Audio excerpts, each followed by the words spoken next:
Hello mga ka-idol. Ito na po yung event na inabangan ng lahat. Ayan. Ito po yung Taligaman Got Talent. Ayan. Kasi po coming na po yung piyesta dito sa Barangay Taligaman.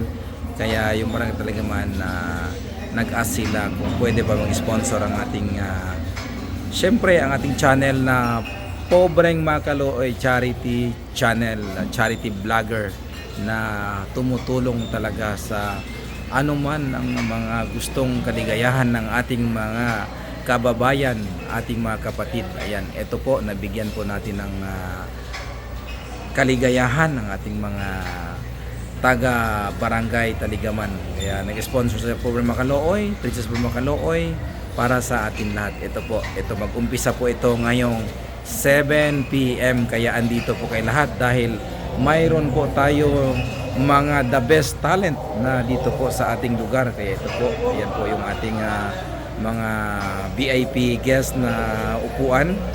Ayan po yung mga coaches dyan.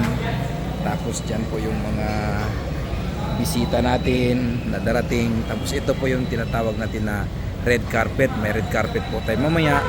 So yung mga VIP guest natin ay maglalakad dito. Ayan, galing doon at papunta dito at papunta doon. So bago mag-umpisa yan, at saka yung mga contestant natin ay maglalakad din dyan. Tapos ay didiretso na sila sa kanilang pwesto para kung tawagin sila mamaya. At dito sila magpe-perform. Ayan, dito sila magpe-perform mamaya. Ayan, pagkatapos ng red carpet ay tatanggalin yan. Tapos dito sila magpe-perform. Ayan mga kalodi. Ayan kaya welcome kay lahat mga kalodi dito mamaya mga kalodi, and enjoy the show. Kaya ito ay pinaghandaan talaga ni Princess Pobreng Makalooy at Pobreng Makalooy itong show na to dahil para po ito sa ating mga kababayan. Ayan, sa ating mga kapatid na dito sa Barangay Taligaman.